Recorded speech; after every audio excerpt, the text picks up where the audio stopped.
이 창조의 영역에 속하는 거기. 도덕 가치라는 것을 손에 놓고 장악하면 그 도덕 가치를 가지고 권력도 잡고 돈도 벌고 또 더 나아가서 사회적으로도 큰 소리치고 갑질하는 그런 이상한 사회다라는 것이죠. 그래서 사람들이 도덕적으로 살지는 않는데 자기가 도덕적인 양 행세하기 위해서 인생의 모든 노력을 다한다라는 그런 대목이 많이 나옵니다. 그래서 뭐 이와 기의 철학을 가지고 이야기도 하고 하는데 요즘 그런 구도가 점점점 강화되지 않았는가라는 생각이 듭니다. 그래서 오늘 그 여명숙 위원장님 발표하실 그 정의연 이야기도 마찬가지지만 이 사회가 무슨 자기는 도덕적으로 우월한 사람 또는 우월한 집단 더 나아가서 우월한 진영으로 만들고 그것을 통해서 자신의 목적 달성을 위해서 반대되거나 또는 자기에게 동의하지 않는 모든 집단은 다 부도덕한 집단으로 매도하고 그것을 통해서 이익과 권력을 쟁취하려는 수많은 집단들이 우리 사회에 이제 등장하고 그것을 통해서 계속 그 자신의 지위를 공고히 해나가는 신분제 사회처럼 만들고 있는 것 아닌가 생각합니다. 근자에 있었던 세월호 사건이라든가 또는 과거 광주 민주화운동에 대한 부분에 대해서도 그런 시각으로 접근하는 분들이 있는 것도 명한 사실입니다.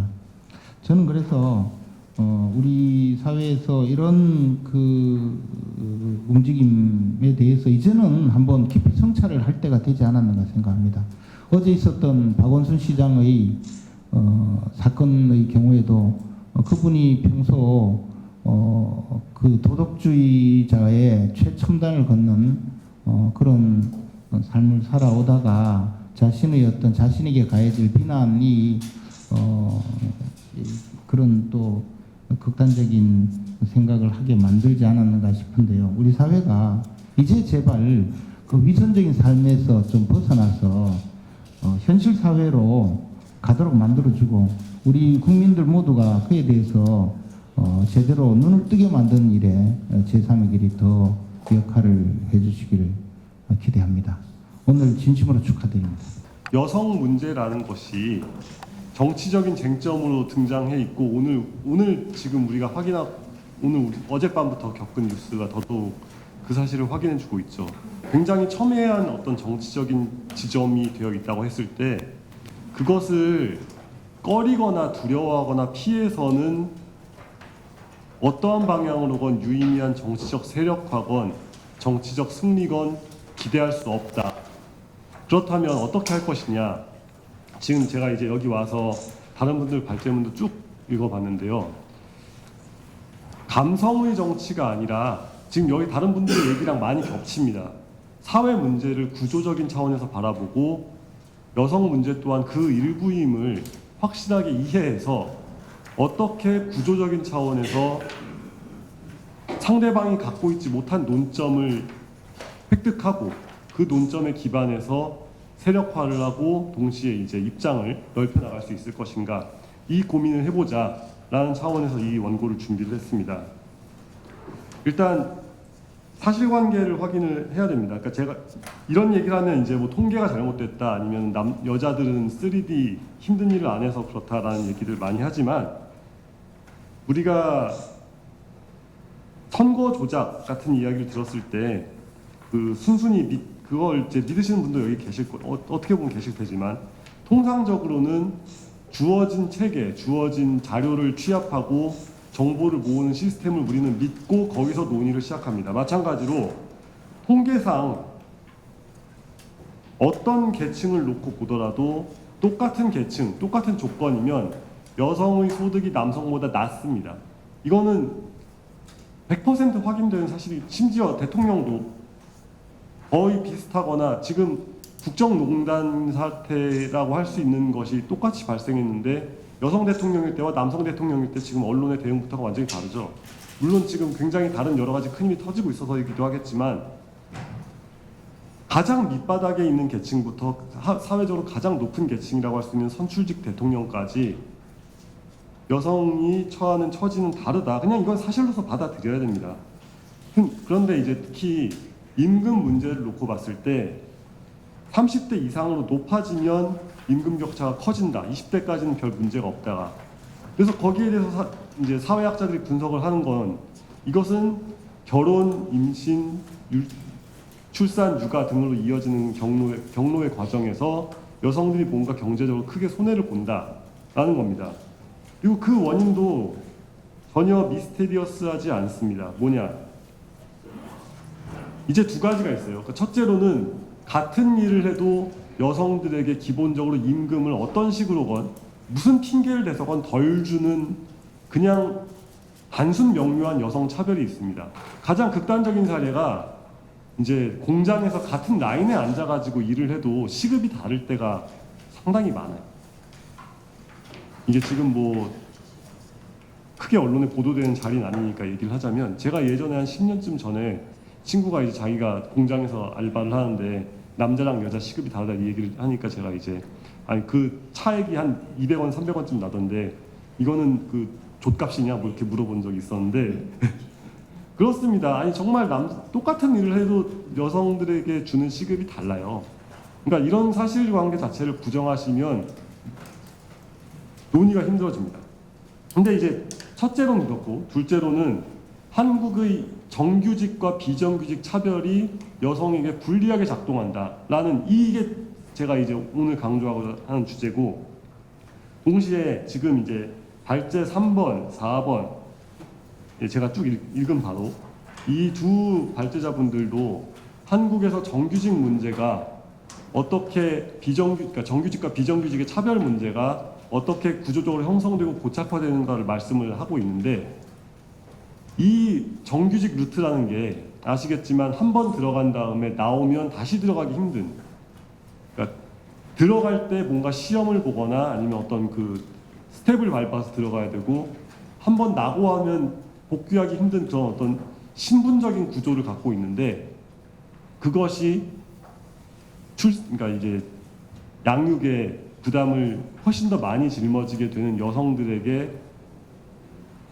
여성을 정규직 코스에서 이탈시키는 결과를 불러옴으로써 남성과 여성의 임금 격차를 늘린다라는 겁니다. 그러니까 사실 내용 자체는 복잡하지 않죠. 그러니까 정규직이 오랫동안 버티면 버틸수록 연공서열제, 특히 연공서열제 때문에 많은 돈을 받게 됩니다. 한국이 전 세계 OECD 국가 중에 근속 연수에 따른 임금 격차율 세계 1위입니다. 그 말이 뭐냐? 점점 일을 잘하건 점점 일을 못하건 오래 회사에서 버틴다는 이유만으로 많은 봉급을 받는 나라라는 뜻이죠. 심지어 연공서열제의 원조 국가인 일본보다 심합니다. 그런데 이제 어떤 남과 여가 결혼을 했다고 쳤을 때 회사 쪽에서 압력을 넣을 거 아니에요. 이제 뭐 이제 무언의 압력이 있습니다. 무언의 압력일 수도 있고 유언의 압력일 수도 있는데, 아내가 그러니까 그냥 이제 그 부부의 눈에서 확률적으로 아내가 더 오래 직장을 다닐 수 있을 가능성은 남편이 오래 직장을 다닐 수 있을 가능성보다 낮아 보일 때, 세상에 그 어느, 그러니까 조금만 계산을 할 줄 아는 사람들이라면 아내가 직장을 더 오래 다니게 아내가 정규직 직장을 유지하게 하기 위해서 남편이 정규직 코스에서 이탈하는 거는 경제적으로 현명하지 못한 행동이죠. 그러니까 결국에는 여성들이 자발적이건 비자발적이건 스스로 그러니까 정규직 코스에서 이탈을 하게 되고, 그 결과 발생하는 임금 격차가 대한민국의 성별 임금 격차에 굉장히 큰 기여를 하고 있습니다. 어떤 여성 그리고 어떤 남성들한테는 아이를 키우는 게 정말 보람차고 뿌듯한 일일 수 있는데, 지금 많은 여성들은 스스로 열심히 일하고 자신의 커리어를 쌓아 나가는 그런 종류의 발전을 원한단 말이죠. 그래서 거기에 맞는 경제적 보상을 원하는데 사회가 그걸 제공하지 않기 때문에 발생하는, 그리고 아까부터 몇 번 반복을 하고 있지만 정규직과 비정규직을 분리해서 한쪽이 다른 쪽에 비해서 우월한 신분이 되어 있을 때, 설령 내가 정규직으로 커리어를 시작했다고 해도 결혼 이후에 발생하는 일들로 인해서 그 노력을 통해 얻은 신분을 빼앗길 것이다, 빼앗긴다 라는 그 사실 자체가 주는 굉장한 스트레스, 굉장한 부담, 이걸 이해하지 않고 유권자의 50% 혹은 그 이상, 왜냐하면 여자들이 더 오래 살잖아요. 그러니까 유권자의 50% 정도를 차지한다고 볼 수 있는 여성들에게 어떠한 종류의 호소력을 지닐 수 있을 거라고 생각을 하는 것 자체가 비현실적인 사고라고 생각을 하고, 그런 면에서 인천국제공항 사태라는 것을 보고 아, 이게 우리 젊은이들이 정의를 원한다, 어떤 공정을 원한다 라고 했을 때, 그렇다면 그 공정이 성별에 따른 임금 격차를 낳지 않는 방향으로까지 확장시켜서 어떠한 방향의 체계적인 시스템적인 해법을 제시할 수 있을 때, 지금 이제 저의 뒤를 이어서 이제 곧 염영숙 위원장님께서 발제를 하시겠지만, 여성주의와 감성의 정치는 이미 넘어갔습니다. 그러니까 설령 지금 박원순 시장 사태가 있다고 해도 아마 저의 예상으로는 감성적인 이유로 민주당 계열을 지지해온 여성들은 자유한 미래통합당 쪽으로 넘어오지 않을 거예요. 하지만 그렇다고 해서 그러니까 비하하는 표현을 많이 쓰시죠. 뭐 지영이들은 뭐 우리 편 아니니까 버리고 가야 돼, 뭐 이런 식으로 하는, 그거는 권력을 버리겠다, 미래를 버리겠다라는 말과 다를 바 없다고 생각합니다. 어떻게 여성이라는 50%의 유권자들이 가지고 있는, 뭐 굳이 경영학 용어를 쓰자면 니즈를 파악하고, 설령 저 사람들이 지금까지의 문화적 관성 때문에 찝찝해하고 원치 않더라도 이쪽의 입장을 들어주게 만들 것이냐, 이 고민을 해야죠. 그런데 거기서 핵심은 결국 돈이라는 겁니다. 여성으로서 열심히 공부하고 똑같은 시험을 통과해도 여자이기 때문에 덜 벌게 되는, 혹은 여자이기 때문에 포기해야 되는 직업적인 성취와 연봉 등등이 존재한다면, 그것을 파악하고 해결하는 방안을 모색하는 것이 제3의 길일 수도 제3의 길이라는, 이 좌도 우도 아닌 길이라고 얘기할 수도 있겠지만 사실 이게 제1의 길입니다. 첫 번째 길이고 유일한 길입니다. 경제적으로 그리고 사회 구조적으로 어떻게 체계적으로 존재하는 차별을 극복할 수 있는 방안을 찾아서 모색해 줄 수 있을 것인가. 지금 앞에 말씀해 주신 우리 선생님께서 이 82년생 김지영 이거를 아주 젠틀하게 그거를 평을 해주셨거든요. 근데 사실은 이걸 드립다 깰 수 있는 위치인데 그걸 해주신 거는 보수진영청에서 너무 그냥 나몰라라고 방치를 하고 있으니까 좀 뭐 좀 알고 삽시다, 공부 좀 하고 삽시다, 그 말씀인 것 같아요. 그래서 그래 언뜻 보면은 제 입장하고 저 선생님 입장하고 약간 다른 것처럼 보일 수 있는데 사실은 그렇지 않을 것 같습니다. 왜냐하면 상황을 봐야 되는데 전혀 안 보는 거거든요. 그러니까 저분은 그 정상적인 여성하고 이 꼴패미 충돌하고 그거를 좀 전에 보니까 그 말 얘기를 안 하시죠. 저는 막 살기 때문에 악마도 포기한 정의기억연대, 악마 포기했어요. 악마는 섹시하기라도 하죠. 얘네들은 정말 추접스럽게가 끝이 없어요. 그런데 영업비밀이 뭐냐? 할머니들과 할머니들 사이에 정보교환이 안 돼요. 할머니와 아들과 가족의 정보교환이 안 돼요. 끝장나는 거예요. 심지어 어떤 거냐면 10수년간, 아니 2004년부터 지금까지, 그쵸, 10수년간 이 할머니 건강진단 기록, 그 다음에 치매진단 기록을 아예 가족에게 한 번도 알리지 않았어요. 통장 있다는 것도 몰라요. 할머니가 개인이 들고 들어간 몇천만 원짜리 통장도 있어요. 그거 어디 있는지도 몰라요. 지금 이런 상황이었습니다. 그런데 그냥 쌩까고 새까만 거짓말을 시키는 거죠. 통장 어디냐고 돈 내놔라 그랬더니 우리는 여기는 뭐 그 고단체가 아닙니다. 뭐 이런 그냥 아주 해괴망측한 소리를 하는데 그거는 뭐 거의 천재적이에요. 말 바꾸기를 하면서, 그 다음에 그럼 뭐예요? 뭘 믿고 해요? 뒤에서 실드 쳐준 놈이 있다는 거거나, 이건 내 혼자 한 거가 아닙니다. 그러니까 아주 기가 막힌 얘기를 하는데, 그거는 여러분들이 돌려가면서 그 영상 짤만 돌려가면서 그러면은 나쁜 짓도 같이 했다는 거냐 그러고서 구제 달아서 좀 돌려줬으면 좋겠어요. 그 다음에 페미 묻으면 다 썩는다. 페미는 암입니다. 페미가 묻었으니까 정의연이 저렇게 썩은 짓거리를 하고 있고 곧 문 닫게 만들어야겠죠. 입법농단의 주범 여가부를 그러면은 폭파시키자 정답인 것 같죠? 아닙니다. 지난 정권의 그 국정농단도 문체부에서 일어났고 저도 그와 관련해서 증언을 했었지만 사실 그 증언 내용이 감사실에 가면은 전부 다 무슨 이건 증거 인멸용이 됩니다. 그다음에 주무부처 감사실은 전 절대 가면 안 된다고 생각해요. 그냥 바로 문제가 있으면은 수사 의뢰를 하는 게 그게 정답이라고 생각을 하고요. 왜요? 그거를 증거 인멸용 또는 원체 일을 안 하고 자빠져 있는 부서에서는 어떻게 합니까? 증거를 보완하는데 원래 일 안 했으니까 종이고 뭐고 없죠. 보완해서 끼워넣는 데 쓴다는 거죠. 그래서 싹 자기들끼리 영전시켜주고 그다음에 정권 바뀌면은 그 상황을 알고 지은 죄를 알고 난 네가 무슨 짓을 했는지 다 알고 있어 하는 사람들이 버티고서 불러가지고 쓰겠죠. 고발이 아니었습니다. 잘못된 만남의 기시감은 언제나 틀린 적이 없습니다. 제가 문화창조 융합파일트 단장 할 때 창퇴 후임을 왔을 때인데 그때 딱 2주 만에 야 이거 잘못 왔구나 잘하다가 죽겠다 이제 이런 생각이 들었는데 1,300억 원 예산 중에 1,200억 원을 앞에서 해먹고 나갔어요. 그리고 안 나갔죠. 사실은 그냥 수렴청정 하겠다고 했는데 앉은 자리에서 지금 청문회 가든가 했더니 진짜 청문회가 벌어졌네.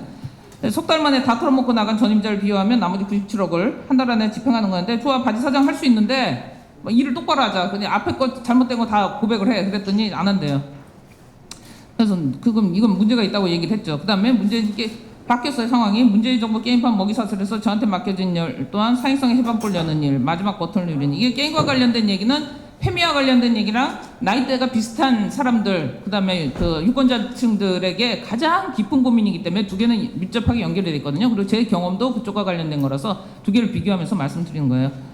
이 사행성에서 해방골 여는 일 마지막 버튼 누르는 일은 여기서 게임 하시는 그다음에 아이템 팔면은 뭐 소나타 한 대 값 정도는 나오시는 분들이 한 몇 분 정도 계신 것 같고 무슨 말인지 모르실 것 같은데 이 확률형 아이템은 사실상 바다액이나 다름없는데 굳이 이걸 갖다가 게임이라고 우겨내는 정부에 대해서 비판을 하는 겁니다. 이지랄 하지 말라고 했고 그다음에 총리실에까지 전화를 했는데 제가 전화했다고 조금 있다가 문체부에서 2시간 있다가 나가라고 그랬습니다.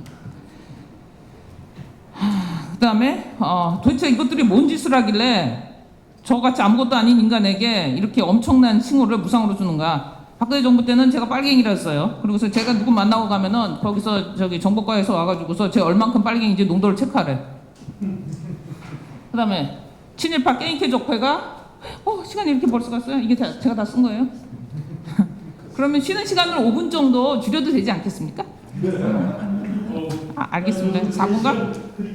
아니야 빨리 할게. 친일파 게임계 적폐가 수장인 기관을 없애라라는 거예요. 그러면 이제 긴 설명하지 않고 이것만 하고 찌질한 공무원의 나라라고 생각했어요. 근데 찌질한 게 아니라 아주 정말 담대하더라고요. 그 다음에 보니까 최순실과 예산도둑들 그래가지고서 이 책도 사실 그 좌파 계열에서 나왔는데 이거대로 하면 되는데 그 다음에는 너무 많은 걸 한 거죠. 국정농단 이퀄 예산농단이고 예산농단은 항상 입법농단이더라. 대담한 작전은 법조문 속에서 들어있죠. 바다 이야기 때 얘기를 하면 바다 이야기는 사실상 아무도 몰라요. 아무도 모르는 뭐 나쁜 게임 이야기라고 생각하는데 전혀 아닙니다. 이건 전 세계에서 제일 잘 만든 게임이에요. 아주 사람 환장하게 하는 거예요. 콘텐츠 자체만으로는. 여기도 환전을 하게 했다는 거. 그리고 상품권이 수수료 여기서 배출됐다는 거고 수수료 깡 사업을 했다는 거고 수수료를 받을 수 있는 그런 그 상품권 발행 업체들을 누구 맘대로 이렇게 지정해서 줬다는 거고 그 사고죠. 그러니까 260조가 그 국고이던 시절에 국가 예산이던 시절에 33조를 여기서 문체부에서 따로 찍어내고 그 다음에 사설로 또 얼마인지 알지 못하는 수많은 돈이 출렁출렁거렸다는 거죠. 사실 금융범죄 이야기입니다. 게임에 탈을 쓴 갬벌리. 게임이 아닌데 게임이라고 우기고 이거 잡으러 다니라고 하죠. 사실 이렇게 생기지 않았어요. 그냥 다 화이트 칼라예요. 누가 시켰을까? 회비를 주고 이거 리베이트와 관련 정의원에서도 이 무슨 어떤 사업을 보조 사업을 갖다가 선정하고 리베이트 주고 하는 거 있죠. 그리고서 이 로직으로 똑같이 해요. 어떻게 게임기에서 받은 회비를 운영하면서 게임 업계를 규제한다고 어떻게 업체가 준 기부금으로 또 그거를 다음번에 또 받을 수 있게 하는데 그게 영향력을 안 미친다고 하는 거죠. 핵심은 피해자 인권보호에 탈을 쓴 폐륜이라는 겁니다. 92세 이거 작년에요. 이 노인이 중증 치매 판결을 받은 지가 꽤 오래됐어요. 그런데 해외로 이리저리 끌고 다니고 아들한테 뭐라고 하냐 이거 아들이 걱정을 하니까 이거 할머니 갔다 오면 더 좋아한다. 근데 병원 기록엔 그렇게 안 돼 있거든요. 굉장히 걱정된다고 써놓은 거예요. 근데 병원 기록에도 그게 마취 없는 것처럼 그거 아직 확인할 때까지 안 보여줬어요. 그리고 횡령 의혹을 아들이 슈킹한 것처럼 뒤집어 씌우는 거죠. 인도적 보호단체가 아닌데 속아온 국민이 병신이라는 거냐? 왜 유언장을 니들 맘대로 만들어보냐? 아들도 모르게 귀신도 모르게 유언장을 만드는 거예요. 모든 권한은 윤미향에게 준다라고 워딩을 명시해서 그렇게 동영상을 만들어 유포한 겁니다.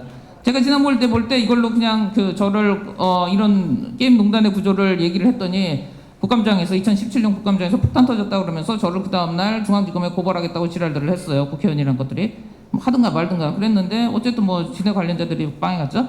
자 보세요. 이게 입법 브로커 가짜뉴스 우체국 게임은 낙하산 인사 이렇게 쫙 연결돼가지고 거미줄처럼 이렇게 연결된 거죠. 1분 안으로 정리해 주십시오. 정의원 회계부정은 그럼 하지 말까요? 예, 잠깐만. 정리를 해주십시오. 네, 그렇게 정의원 나중에 회계부정 시간 이꼴 드릴게요. 예산농단은 이게 훨씬 더 두껍게 같은 패턴으로 있더라. 여기를 어떻게 틀죠?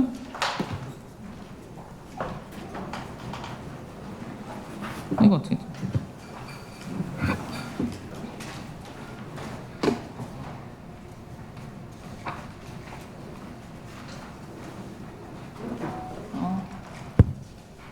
이거는 이번 사안이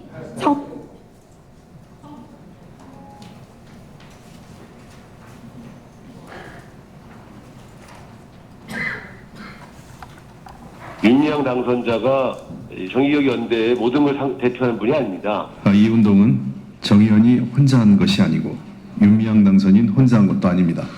그런데 이 운동은 정의원 혼자 한 것도 아니고요. 윤미향 대표 혼자 한 것도 아닙니다. 이번 사안이 정의기억연대와 윤미향 대표만을 위한 공격이 아니라는 것을 잘렸네요.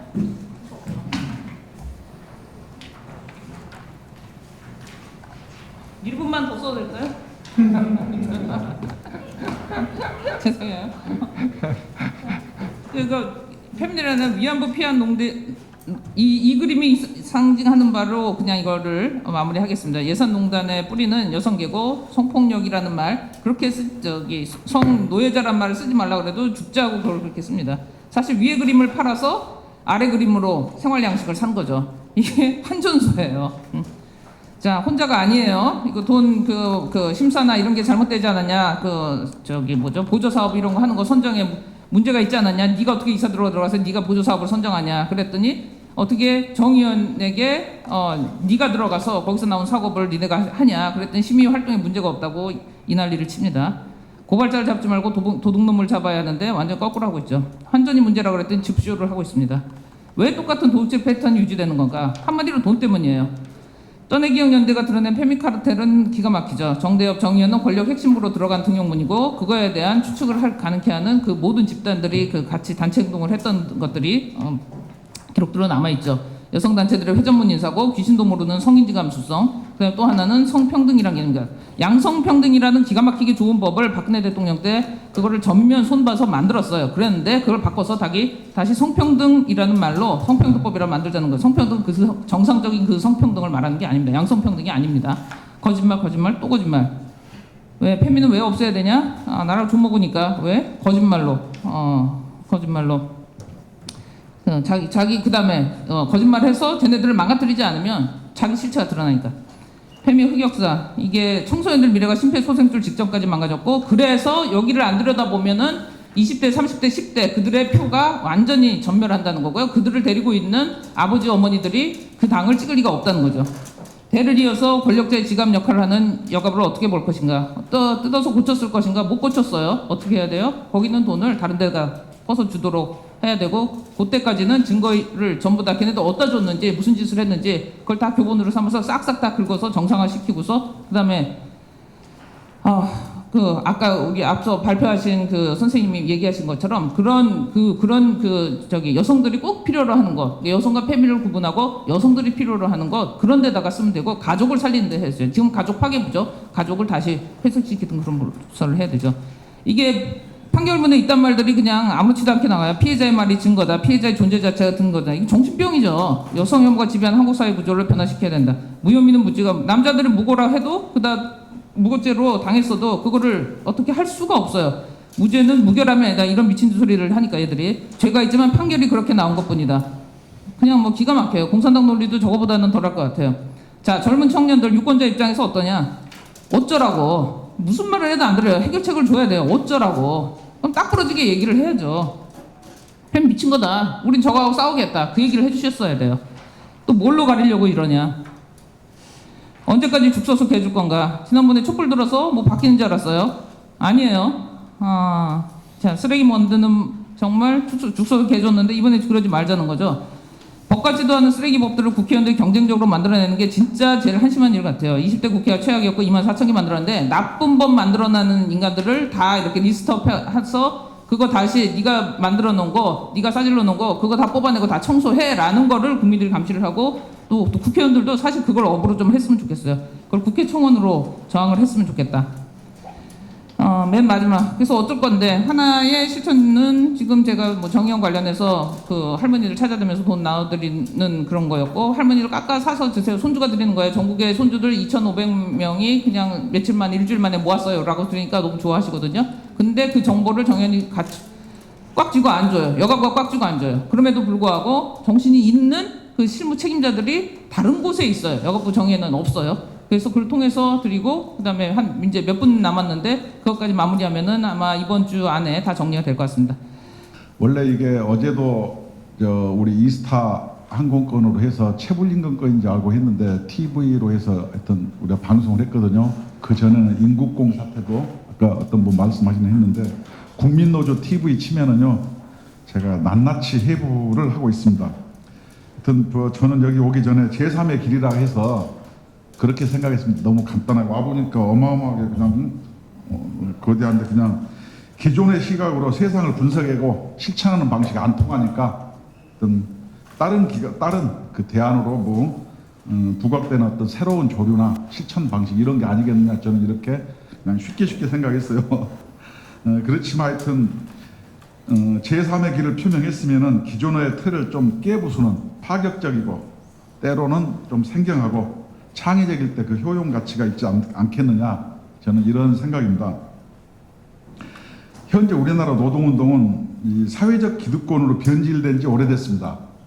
제가 1984년도에 70년도에 청계피복 노조에 있다가 84년도에 하여튼 구로동에 와서 대오펠 노조 위원장하고 85년도에 동맹파업으로 구속도 되고 하여튼 선호협도 만들고 전노협도 만들고 국민노총도 만들고 공무원노총도 다 만들어 봤습니다.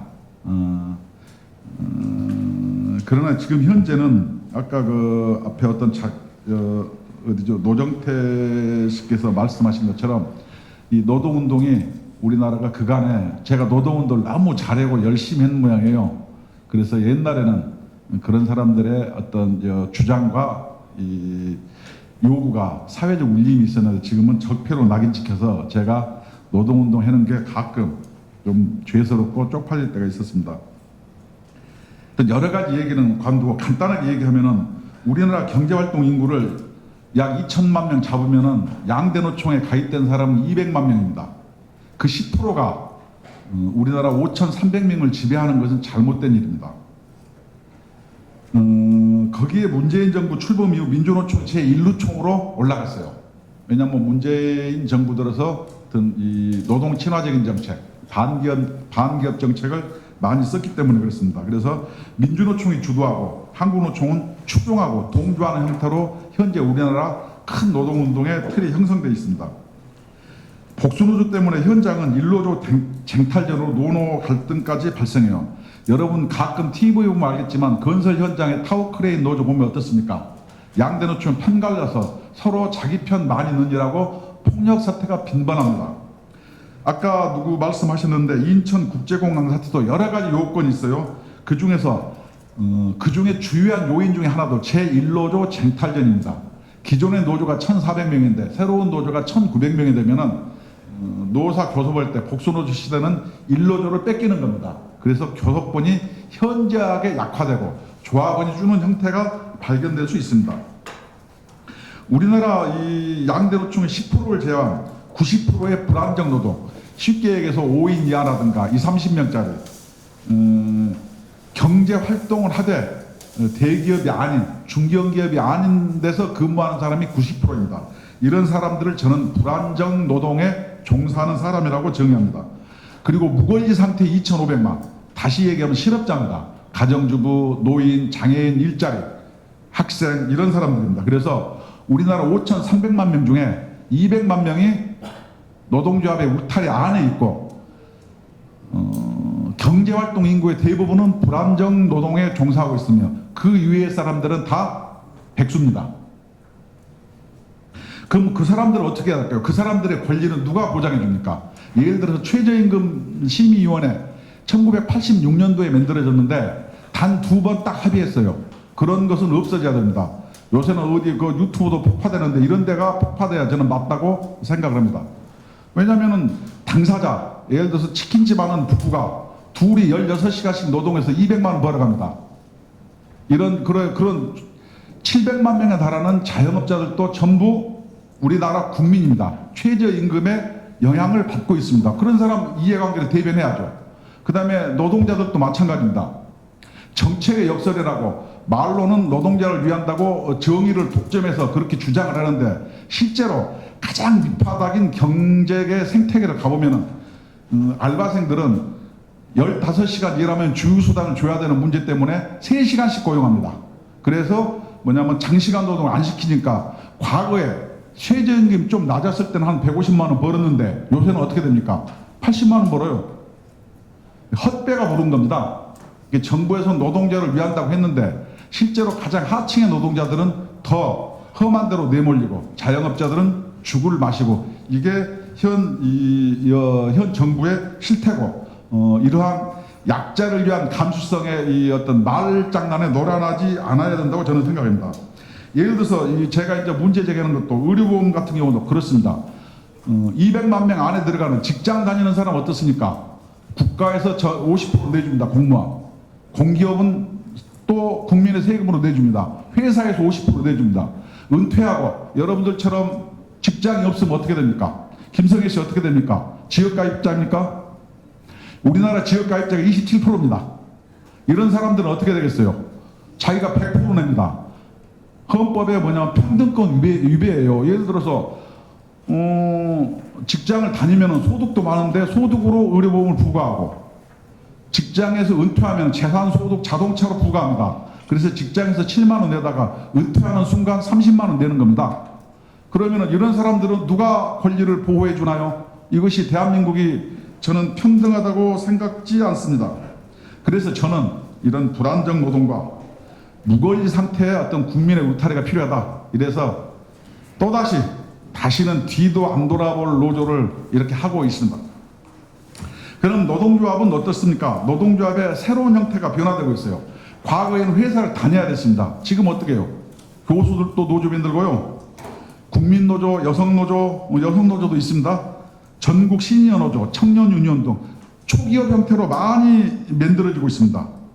그래서 기존의 주장도 노사관계가 아닙니다. 정부를 상대로 요구하는 게 많아졌습니다. 기존 노동조합은 어떻게 됐습니까? 복수노조 돼서 제1노조, 2노조는 한국노총이고 3노조, 4노조 이런 게 있습니다. 50명짜리, 100명짜리 의미가 없어요. 그리고 상급단체 없는 노동조합들이 약 20%까지 됩니다. 이제 생태 변화가 돼서 이제는 판이 좀 바뀌어야 될 때다 이런 생각을 하고 있습니다. 그래서 우리 국민노조는 국민의 사회적 플랫폼으로서 역할을 하려고 합니다. 모든 노동조합은 헌법 제32조, 33조 노동상권을 신주단지 모시듯 만들어졌지만 우리는 헌법 제34조 모든 국민은 인간다운 생활을 할 권리를 가진다라는 것을 실현할 목적으로 만들었습니다. 국민노동조합은 현재 헌법 34조를 실현할 목적으로 국민기본소득제도를 주요한 사업 방향으로 설정하고 다양한 활동을 전개하고 있고 국민노조 TV에서 연일 이야기하고 있습니다만 우리나라 경제학자들이 기존의 기득권자들은 과거에 70년대에 만들어진 박정희 정권 시대에 만들어진 어떤 의료보험 제도에 안 맞는 이제 그때 만들었지만 지금 맞지 않습니다. 그런 경제 성장의 틀을 계속 유지하려고 하고 있는 것 같습니다. 그래서 제가 토론만 하면 10대 빵으로 깨집니다. 왜냐? 국민 기본소득을 누가 주장하는 사람도 없고 이재명이 같은 사람이 주장하니까 나보다 좌파 빨갱이라고 얘기합니다. 그렇지 않습니다.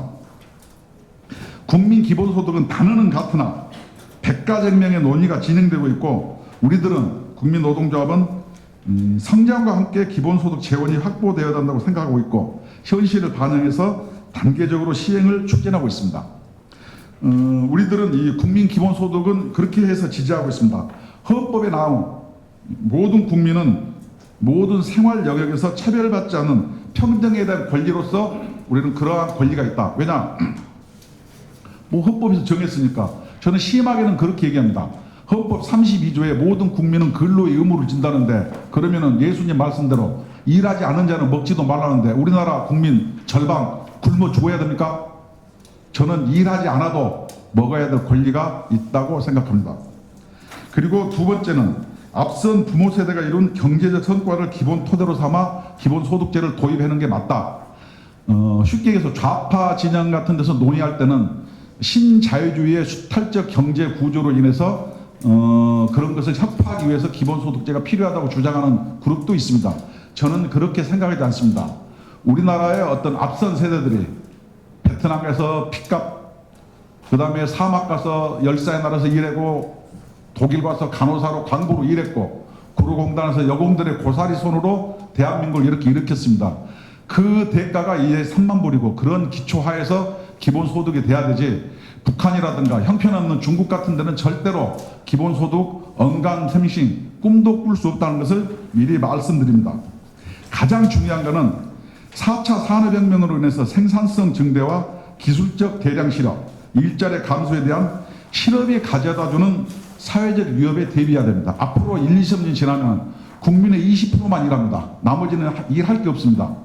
과거의 조선시대는 국민의 80%가 농업에 종사해서도 보릿고개로 굶어 죽었습니다. 지금은 5%가 안 됩니다.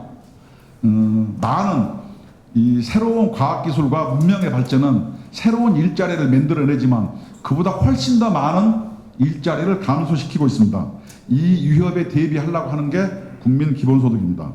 그리고 더 가장 중요한 것은 이 공동체 구성원 사이의 경제적 불평등을 최소화하고 공동체 구성원과 함께 번영할 수 있는 중요한 대안이라는 겁니다. 그런 사람들을 실업을 방치하고 불평등을 방치했을 때 나타나는 사회적 혼란, 그러면은 우리의 어떤 이 사회 공동체는 더 이상 지속할 수가 없기 때문입니다.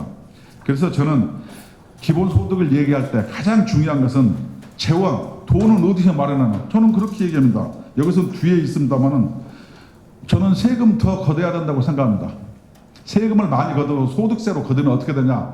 국민의 80%가 순수혜자가 되고 20%가 순부담자가 될 거라고 저는 판단하고 있습니다. 예를 들어서 이재명처럼 토지세에 세금을 5% 매기면 100%의 어떤 부동산 가격은 20년 지나면 영원이 되기 때문에 20년 후에는 세금의 재원이 없어집니다. 소득이 많은 사람은 그 좋은 부동산으로 더욱 많은 이익을 올려서 세금을 많이 내서 사회 공동체에 환원을 해서 모든 국민이 편안하게 살면 된다는 게 저의 생각입니다. 가장 중요한 것은 정부의 노력입니다.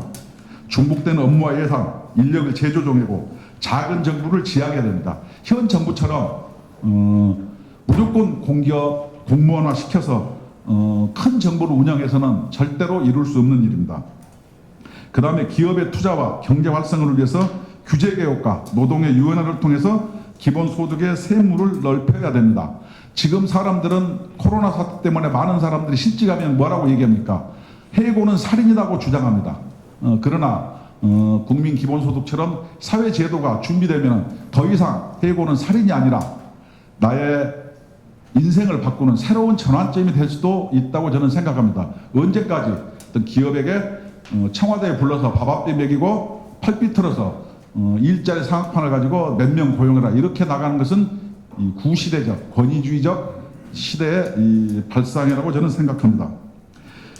그 다음에 이제 국민적 공론을 통해서 이제 사회적 합의기구의 구성과 법률 개정 사업 등의 후속 조치들이 필요합니다. 그래서 우리나라의 어떤 예산 제도라든가 이런 것을 저는 전면적으로 개설해야 된다고 생각합니다. 저는 뭐 쉽게 얘기해서 경제기획원 뭐 홍남기도 있습니다. 그런 사람들이 선출되지 않은 자들이 예산을 편성하는 것도 저는 잘못됐다고 생각합니다. 미국처럼 백악관에서 해야 된다고 저는 기본적으로 생각을 합니다.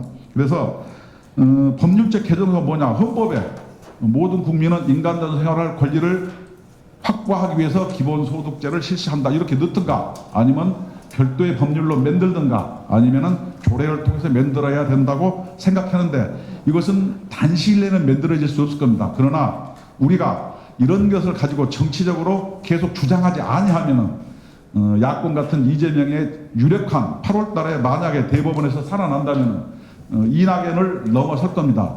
이런 사람들이 주장하는 기본소득은 쉽게 얘기하면은 우리가 민주주의를 똑같이 얘기해도 우리들은 자유민주주의입니다. 근데 북한도 북한이 아니고 조선국입니다. 조선인민민주주의공화국도 민주주의 아니겠습니까? 그래서 그 민주주의와 우리의 민주주의는 다르듯이 기본소득도 우리가 주장하는 것과 또 다른 데서 주장하는 것은 전혀 품질과 내용이 다릅니다. 그래서 우리들도 국민을 위해서 이렇게 얘기하죠. 그것은 사회주의고 그 말도 안 되고 돈이 어디 있어 이렇게 얘기하는 순간 우리들은 대선은 딱 접고 집에 가서 어떤 문재인 문바들의 계속되는 집권을 바라보고 한숨 쉬고 그렇게 해야 된다고 저는 생각합니다. 그래서 또 국민적 공론을 통한 사회적 합의국으로 구성하고 법률 개정 사업 등의 후속 조치가 필요하다고 생각합니다. 그래서 제가 얘기하는 이런 게 실질적으로 우리가 보도듣도 보다 제3의 길이 아닌가. 실제로 전 세계 어디서나 국민 기본소득제는 성공한 나라가 없습니다. 그렇다고 해서 전 세계에 없다고 해서 하지 말 거냐. 이제 코로나와 같은 위중의 사태가 발생했습니다. 미국 같은 데도 알래스카의 주에서는 주에서 부분적 기본소득을 진행하고 있었습니다. 그러면 우리나라에서는 없었는가? 있었습니다. 박근혜 대통령께서 만드신 예를 들어서 노인 기초소득연금 제도 같은 경우도 부분적 국민 기본소득제고 과거에 성남의 이재명이나 박원순이가 만든 청년 배당제도 청년 기본소득제 부분적인 기본소득제에 불과합니다. 앞으로 이 논의는 대선을 기점으로 급물살을 타라고 생각하고 있습니다. 그것이 전 국민의 어떤 관심과 어떤 희망을 사로잡을 것이기 때문에 반드시 우리들도 이런 것에 대한 문제 제기를 해서 향후 2년은 정말로 국민이 인간답게 살 수 있는 좋은 사회를 만들어 보려고 생각하고 있습니다. 이상입니다. 감사합니다. 대체적으로 저도 비슷한 견해를 갖고 있습니다. 그리고 또 제가 하는 얘기 속에서도 그 세 분들의 얘기가 부분 녹여져 있습니다. 그걸 보시면 될 것 같고 저는 앞서도 많은 분들이 말씀하셨듯이 한국 사회는 참 위선과 가식의 나라다. 이런 아까 뭐 극장의 나라라고 말씀하셨는데 김재원 님은 그래서 위선과 가식의 나라고 실질을 외면하는 나라다. 그 실질을 외면하는 속에서 각종 위선적이고 이런 국정 운영이 거짓된 국정 운영이 진행되면서 그 속에서 기득권이 유지되는 조선시대 양방과 상놈의 신분 질서와 다를 바 없는 것이 지금 현재 진행되고 있는 나라가 대한민국이 아닌가 이런 생각을 가지고 있습니다. 그것은 몇 가지 보면 극명하게 드러납니다. 특히 외국인 노동자와 다문화 정책을 보면 너무나 그 위선과 가식이 극명하게 드러나고 있습니다. 뭐 아까 여명숙 위원장님 간단하게 말씀하셨는데 실제로 그 여가부에 의해서 아주 이상하게 변칙적으로 제정된 입법이 다문화 가족 지원법입니다. 그 다문화 가족 지원법을 맨 처음에 제정할 적에 원래 외국인 처우 기본법이 있었는데 외국인 처우 기본법에 뭐냐면 국적 취득하고 3년까지만 보호하게끔 돼 있어요. 왜냐하면 국적을 취득하고 한국 국민이 됐으니까. 근데 그럼 3년이 지나고 난 사람은 어떻게 할 것이냐? 그게 사실 그때 당시 2007년 당시에 다문화 가족 지원법이 제정될 적에 한 1,000몇 명밖에 없었어요. 그거를 위해서 3년 이상 된 사람을 위해서 다문화 가족 지원법을 만들어 버렸어요. 만들어 놓고 그걸 가지고 220개나 되는 다문화 가족 지원센터를 만들어 버렸어요. 전국에. 그리고 그것이 다문화 가족 예산에 900억 되는 예산의 80%인 그 예산을 틀어줬어요. 여가부가. 여가부가 틀어지고서 그다음에 그 조직 확대와 모든 것들은 조직 확대 그 논리 속에서 진행이 됐던 이런 기형적인 입법을 하는 나라라는 겁니다. 그리고 그것이 지금 현재는 마치 다문화 가족 주무부서가 돼 있는 상황인 거죠. 어쨌든 이렇게 정말 위선과 가식에 나가고 기형적인 입법을 진행하고 있는 나라가 대한민국이다 이런 것들이고요. 특히 그 부분에 있어서 저는 이제 쭉 발제를 하면은 사실 우리나라 신분 질서는 양반과 상놈의 신분 질서는 이제 6.25에 의해서 완전히 해체가 됐습니다. 일제 강점기와 6.25를 거치면서 사실 1895년 갑오경쟁에서 명목적으로 폐지가 됐지만 실질적으로는 뭐 일제 강점기와 6.25라고 하는 엄청난 국난을 겪으면서 그 속에서 양반들이 도대체 뭐를 해먹었냐라고 하면서 실질적으로 해체가 됐습니다. 완전히 뿌리까지 해체가 됐는데요. 그런데 그 다음에 이제 저는 이제 그 근현대사를 새 변곡점이라고 보는데 그 다음에 이제 박정희 정권이 와서 이제 실질적인 이 경제개발 정책을 했습니다. 그 상당히 이제 산업화 정책을 통해서 대한민국이 엄청나게 또 변화를 겪었죠. 겪으면서 그 과정에서 농촌 공동체가 해체가 됐죠. 농촌 공동체가 해체가 되고 산업화와 도시화가 이루어졌고 그 다음에 이제 저는 그 다음에 세 번째 변곡점을 이제 IMF 사태라고 봅니다. IMF 사태로 인해 갖고 사실 박정희 때 만들어졌던 공식 부분과 비공식 부분으로 이 두 갈래가 됐어요. 그러니까 양반과 쌍놈의 신분 질서에서 공식 부분과 비공식 부분이라고 하는 새로운 신분 질서가 탄생하기 시작을 했습니다. 그것이 IMF를 거치면서 완전히 그 확고하게 굳어져 버린 거죠. 그 공식 부분과 비공식 부분이라고 할 수 있는 거는 공식 부분은 소위 말하면 인사이드, 그 다음에 비공식 부분은 아웃사이더들 또는 비정규직 뭐 지금 인국공 사태에서도 나타나듯이 비정규직이라든지 불안전 노동 소상공인들 그 다음에 이 외국인 노동자와 다문화 가족들 이런 부분들이 이제 비공식 부분이죠. 사실 지금 대한민국은 옛날에 양반들이 노예를 착취해 먹으면서 양반은 지위를 유지해 왔듯이 그리고 농촌이라고 하는 내부 식민지를 착취하면서 산업화를 이루어왔듯이 지금 공식 부분이라고 하는 공무원, 대기업, 정규직, 공공분야 이 부분은 사실 비공식 불안전 노동과 비정규직, 알바 이런 실업 이런 상태에 있는 비공식 부분을 착취하면서 자기 지위를 유지하고 혜택을 구가하고 있는 것입니다. 그런 속에서 사실 이 내부 식민지라고 할 수가 있습니다. 내부 계급적 식민지인 거죠. 이 부분이 너무나 극명해서 한번 아까도 얘기했듯이 공식 부분에서 제껴지면 낙오되면 이제 다시는 공식 부분으로 들어가질 못하고 비공식 부분에 남아서 계속 착취당하고 끊임없이 인생이 불행에 빠지게 되는 그래서 청소년기에 누구도 죽기 살기로 어찌겠든 공식 부분으로 진출해 들어가려고 하는 인싸로 다 진출해 들어가려고 하는 그 노력 그 고생을 하는데 이제 인국공 같은 경우는 손쉽게 가거든요. 그러니까 그거에 대한 완전한 소외의식과 저항 이런 것들이 나오게 되는 것이죠. 그리고 사실 그런 부분이 정의와 공정이 지금 우리 사회의 화두인데 정의와 공정은 다른 게 아닙니다. 비공식 부분에 있는 사람들이 어떻게든 공식 부분으로 가려고 하는데 공정한 평가와 진출이 보장되느냐 이 문제입니다. 사실 그런 상황인 거라고 생각을 합니다. 그리고 여기서 그 다음에 이제 제 논점으로 와서 이 그럼 외국인 노동자는 어떻게 탄생했고 다문화 가족들은 어떻게 만들어졌는가 이걸 보면 됩니다. 87년 노동자 대투쟁에 의해서 임금 부분이 저임금 구조에 의해서 산업화가 이루어졌는데 그것이 이제 종말을 고하고 임금이 고임금화되면서 노조 활동이 활성화되면서 고임금화로 치닫게 됩니다.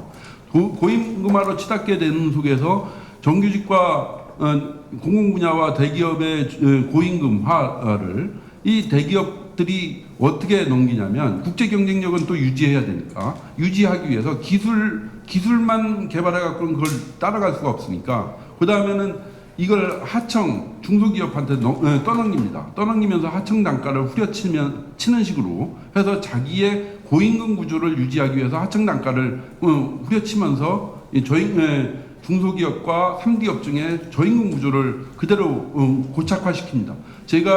저는 이제 88년 때쯤 위장 취업을 했었습니다. 저는 지금 LG전자로 바뀌었던 금성사에 들어가 있었고 또 그 다음에는 해고되고 나서 서울 피스톤이라고 하는 자동차 실린더를 엔진 실린더를 깎는 그런 업체에 들어갔었는데 사실 서울 피스톤은 하청업체 조그마한 중소기업이었는데 일은 LG전자에서 주야 교대를 했는데 주야 교대를 해서 제가 이제 기본급이 13만 6천 원 아직도 기억이 나는데요. 13만 6천 원에 그 다음에 주야 교대하면 한 25만 원 정도 받았는데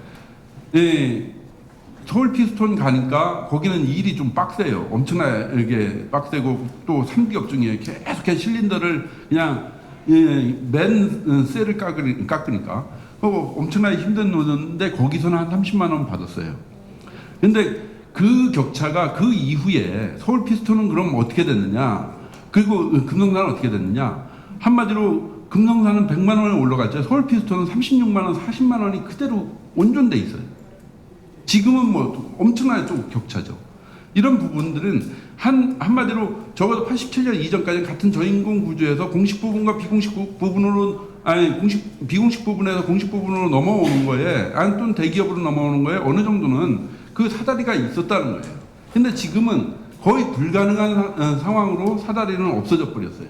그리고 아까 했던 공식 부분으로 가는 것이 바로 양반이 되는 그런 시대가 된 겁니다. 그러다 그렇게 이제 어찌 보면 저임금 구조를 중소하청업체 3D업 중에 안착시키다 보니까 저임금 구조에 빠져 있는 중소하청업체 3D업 중에 국내 노동자들이 들어가서는 정상적으로 생활하는 것까지는 가능한데 꿈을 꿀 수가 없어요. 미래에 대한 그냥 근근히 하루 벌어 하루 먹고 사는 식이 되는 거죠. 그런 곳에서는 그러다 보니까 이제 국내 노동자들을 외면하기 시작을 했어요. 외면하기 시작을 했고 결국 그 자리를 외국인 노동자들이 메꾸기 시작한 거죠. 사실상 어찌 보면 외국인 노동자의 탄생은 국내 대기업 공공 분야의 고임금 구조, 저생산성 고임금을 유지하기 위해 중소하청업체의 저임금 구조를 고착화시키다 보니까 그곳에 결국 채울 수 있는 것은 외국인 노동자들일 수밖에 없었다라는 것입니다. 그래서 외국인 노동자의 탄생은 철저히 대기업 공공 분야의 정규직 노동자들의 고임금 구조를 유지하기 위한 것으로 만들어진 거죠. 그렇게 해서 지금은 뭐 산업연수생에서 지금은 고용허가제 이렇게 왔죠. 고용허가제는 이제 산업장 이동이 자유롭지 못합니다. 그리고 이동을 할 적엔 신고를 하게 되어 있습니다. 3년 기간으로 들어오는데 3번 이동할 수 있는데요. 그런데 이제 요즘 코로나도 있지만 뭐 불가피하게 업체가 없어지면 그 다음에는 신고를 하고 옮겨야 됩니다. 근데 외국인 노동자들이 신고 잘 못하고 또 사업주들이 또 추천을 해줘야 옮기는데 그것도 추천도 못 받고 하니까 이제 옮기게 되면 이제 미등록 체류자가 됩니다. 미등록 체류자가 되고 미등록 체류자가 이제 양산이 되죠. 그걸 이제 소위 말하는 불법 체류자라고 하는 거죠. 지금 우리나라는 상당한 한 40만에 가까운 불법 체류자가 있습니다. 그 미등록 체류자 양산 문제와 그 다음에 가족 초청권이 없고 그 다음에 유럽처럼 노동이민이라는 건 일정한 분야로 다 옮겨 다닐 수 있는 건데 그것이 또 되지 않고 있습니다. 이런 모습으로 해서 인권 문제 같은 것들이 나옵니다. 그러면서 이제 결국 저는 이것을 한국의 노동정책과 다문화 정책은 차별 배제적 노동정책과 다문화 정책이다 이렇게 생각을 합니다. 즉 지금 문재인 정권 지속적으로 문재인 정권에서 나타나는 모습은 뭐냐면 정규직 공공분야 정규직 노조 그러니까 조직화된 노동자들을 중심으로 한 친노동 정책이고 그 외 불안전 고용과 알바 비정규직 이 비공식 부문의 노동자들을 배제하는 차별 배제적 노동 정책으로 나타나고 있습니다. 그것은 뭐 최저임금제 아까도 김준영 위원장님 말씀하셨듯이 최저임금제 그 과속 인상에서 가장 혜택을 본 건 누굽니까? 사실 대기업 정규직 노동자하고 공공 분야 노동자들입니다. 그 외에 알바 이 부분도 오히려 차별을 받고 더 약화됐습니다. 노동 조건이. 이런 모습을 보면서 점점 더 결국 더 많이 그 엄청난 풀로 다 존재하고 있는 불안전 노동자들에 대해서 착취와 차별을 통해서 정규직 대기업 노동자들이 지위를 유지하고 있고 혜택을 받고 있다. 이것이 한국의 노동 현실이고 그 가장 거기서 이제 또 요즘 차별 배제적 노동 정책 중에서 요즘 흔히 또 저번에 황교안 대표가 그러고 이번에 또 홍준표 의원이 뭐 최저임금제 차등 적용 외국인 노동자에 대해서 이런 얘기를 합니다. 이거 역시 전혀 문제를 해결하지 않고 원발의 오줌 누기식으로 다 하는 정책이고 그걸 하는 순간에 이제 더 많은 수많은 중소기업에는 아마 외국인 노동자들로 넘쳐날 겁니다.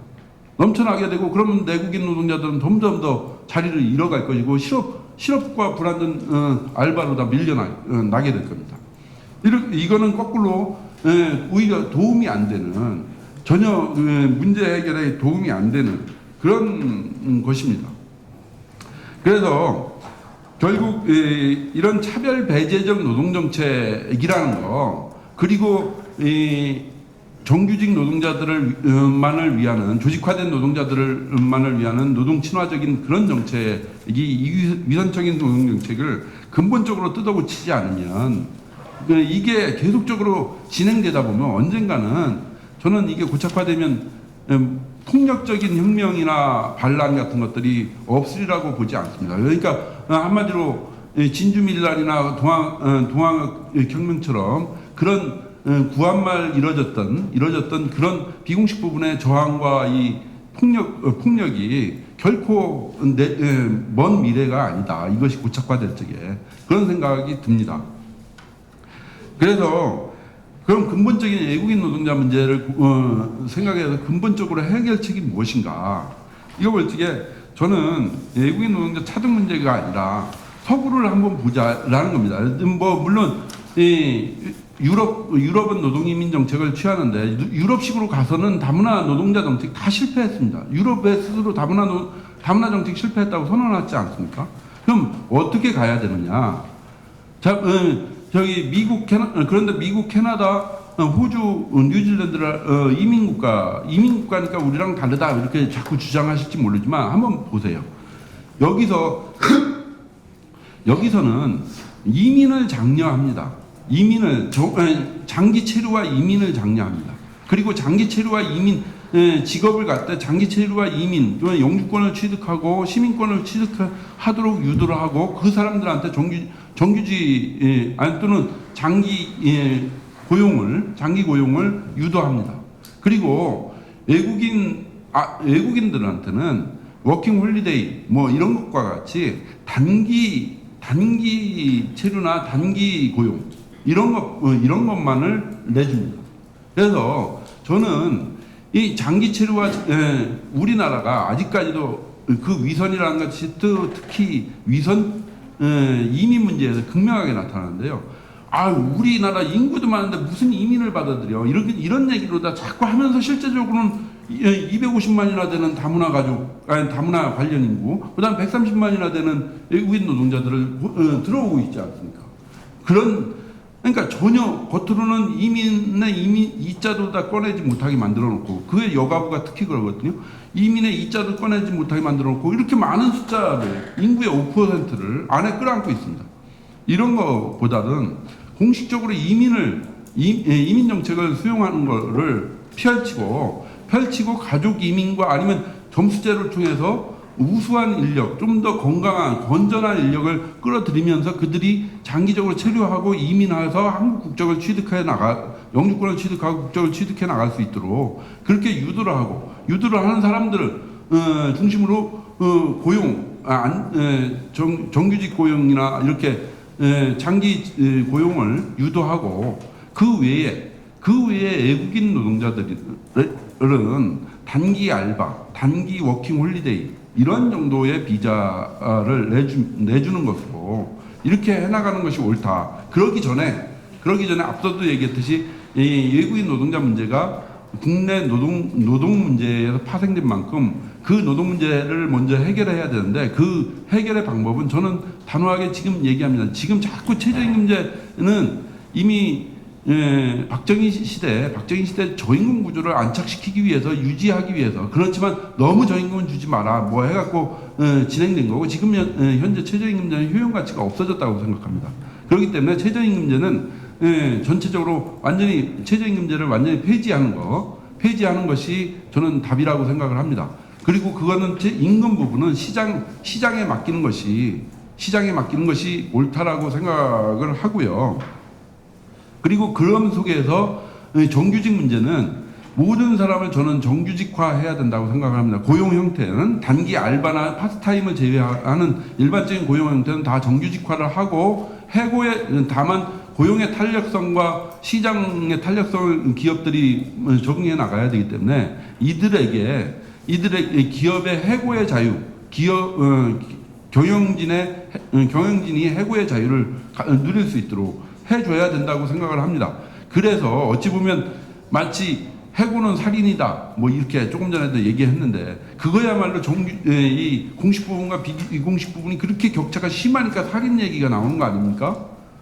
그게 심하지 않으면 결코 살인 얘기가 나올 이유가 없어요. 그냥 나는 새로운 일자리 찾아서 가면 된다 이렇게 생각하면 되는 문제이죠. 그러니까 다만 이 기업이 안 맞을 뿐이다 이런 거고 그렇기 때문에 기업에게 해고의 자유와 모든 일정한 일반적 고용은 정규직화하는 것이 비정규직을 금지시키는 것이 맞다. 그렇게 하고 최저임금제를 폐지하는 것이 맞다. 그러면서 외국인 노동자들은 외국인 노동자들이 아니라 이민 정책을 공식화시켜 갖고 이민을 받아들이면서 한국 국적을 영주권을 취득하고 국적을 취득하려고 하는 사람들에게 장기 고용, 정규직 형태의 장기 고용을 유도해 나가고 그 외에 외국인들은 단기 알바나 이렇게 해서 워킹 홀리데이와 같은 임시 이런 것들에 국한시켜 나가는 것이 국내 노동 부분을 고용 부분을 안정화시키고 그렇게 해나가는 것이 옳다. 왜냐하면 이 문제에서 이렇게 불안전 고용과 불안정한 상태가 지속되다 보니까 누구도 시집을 가지 않으려고 하고 누구도 아기를 낳지 않으려고 해요. 심지어는 요즘엔 이제 남자들도 이제 결혼 안 하려고 하고 애도 낳지 않으려고 해요. 불안하니까 언제든지 비공식 부분으로 밀려나서 낭떠러지기 위해서 다시는 못 올라가니까 이런 저출산 부분, 극단적인 저출산 부분도 해소가 될 수 있다. 그리고 너무나 이 비정규직과 정규직의 엄청난 노동 환경의 격차, 뭐 조금 전 1년 전에도 뭐 한전의 비정규직 그 노동자 누구죠? 그분이 이제 산재에 죽었듯이 지금 우리나라 외국인 노동자 산재 비율은 내국인에 비해서 3배입니다. 사망률이 3배고 이거는 OECD에서 정말로 어떤 국가도 따라올 수 없는 정도로 1위를 달리고 있어요. 월등히 1위를 달리고 있어요. 이런 아주 그런 모습, 아주 비정규직과 정규직의 엄청난 노동 환경의 격차 이런 것들. 그래서 저는 결론적으로 말씀드려서 우리나라의 이 엄청난 위선과 가식 그리고 양반과 삼는 정규직과 비정규직 또는 공식 부분과 비공식 부분의 격차 이 엄청난 하늘과 땅 차이의 격차로 인해서 그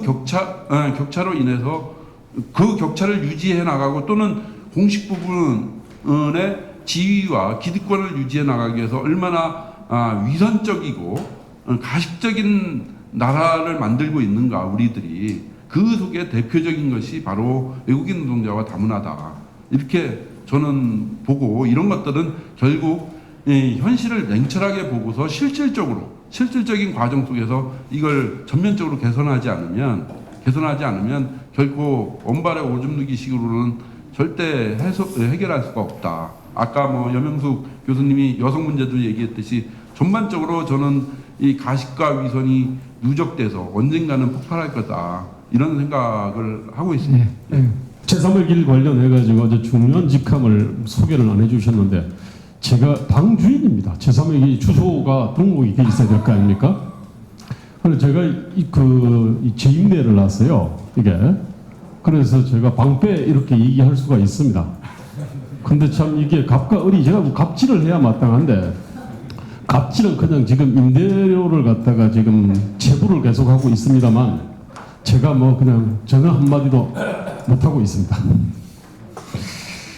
저기 제목이 한국의 길, 제3의 길에 내게 통찰이라고 그랬는데 뭐 제3의 길이라고 하는 거는 원래 그 영국 앤소니 기든스가 쓴 책의 제목이죠. 원래 이 사람이 그 사민주의의 혁신이라고 하는 책 제목을 딱 들고 갔는데 출판업자가 야 그러면 덜 섹시하니까 제3의 길로 바꾸라 해가지고 이제 이렇게 된 겁니다. 이게 여기서 말하는 제1의 길은 구사민주의를 얘기하고 제2의 길은 신자유주의를 얘기하는 겁니다. 근데 그것을 갖다가 이제 지향한 게 이제 제3의 길이죠. 근데 사실은 이 고민은 그보다 훨씬 뿌리가 사실 깊습니다. 지금 여기 앉아 있는 사람 아까 그 김준용 우리 국민노조 위원장님은 아까 한국노동운동에 살아있는 전설이 아니고 역사다. 너무 젊어가지고 그랬지 않습니까? 그죠? 그럼 제 옆에 앉아 있는 우리 지금 주대환 발행인 같은 경우는 한국 진보 정당 운동에 살아있는 전설은 아니고요. 역사 정도 되지 않습니까? 그죠? 이게. 그 위에 저기 뭐 조봉암도 있고 저 위에 있지만 사실 그 정도 됩니다. 그 다음에 우리 저 김영기 교수님은 90년대부터 사실은 한국의 그 이른바 정책학이죠. 그죠?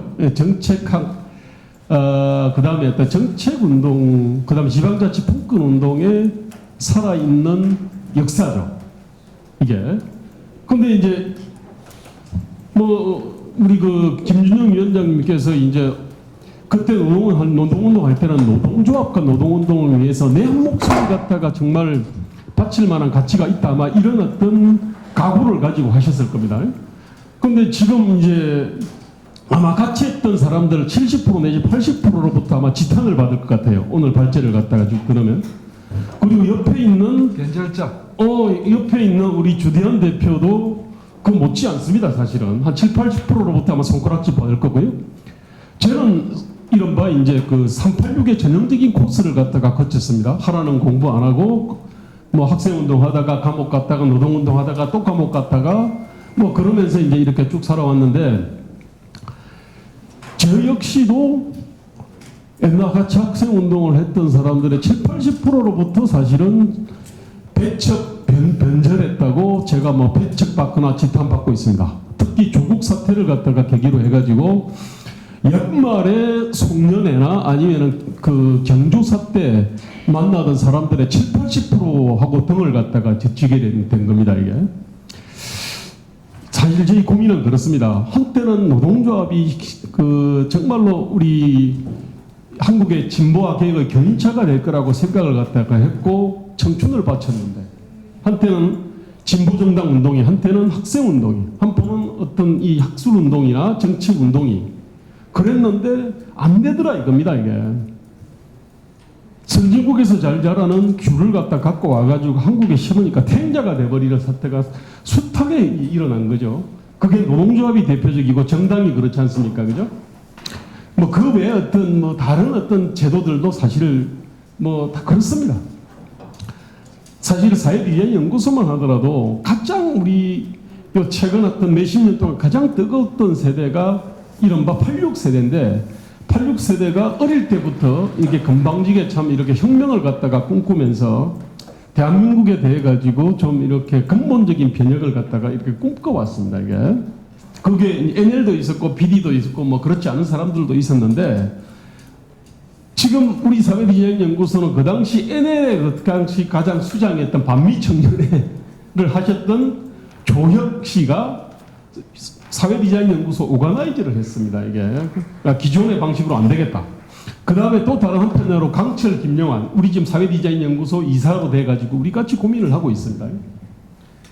그러니까 나름대로 지금 한국에서 그래도 가장 뜨거웠던 세대가 가장 그 중에서 가장 치열하게 고민을 갖다가 했던 그 사람들이 이게 아닌가 보다 라고 하면서 이제 이렇게 성찰하고 이렇게 이 모색을 한 어떤 그게 지금 사회비전연구소에 사실은 이 모여 있는 거고 또 한편으로는 아까 노동조합이나 진보정당 운동이나 진보적인 어떤 학술운동이나 뭐 정책 운동이나 그것을 갖다가 했던 그 사람들의 고민이 사실은 지금 여기에 이 자리에 어떻게 보면은 모여 있는 겁니다 이게. 아니 그러면서 제가 이제 그런 고민을 하지 않을 수 없죠. 왜 여기 있는 사람들 김준용, 주대환, 김영기, 김대호, 저기 김성회 이런 분들은 이렇게 치열하게 고민하면서 이렇게 나름대로 진화하고 발전을 했는데 왜 수많은 사람들 문재인으로 대표되는 문재인과 이인영 등으로 대표되는 그 많은 사람들은 왜 진화 발전을 하지 않았을까? 우리의 어떤 사상 이론이라는 것은 이게 또 종교하고 달라서 신앙의 대상은 아닙니다. 사실은 약간의 어떤 과학적 요소가 있어요. 과학적 요소는 변한 어떤 시대에 대한 인식, 그 다음에 어떤 경험, 지식, 정보 이것들을 갖다가 쭉 수렴해가지고 그걸 갖다 녹여내가지고 계속적으로 이제 진화 발전하는데 우리는 진화를 갖다가 했는데 왜 그러면 진화를 갖다 못한 사람들은 왜 진화를 못했을까? 이런 고민들입니다 이게. 이제 그 과정에서 바로 나온 게 우리가 뭔가 지금 큰 거를 놓치고 있구나. 이제 이런 인식에 도달한 겁니다. 그래.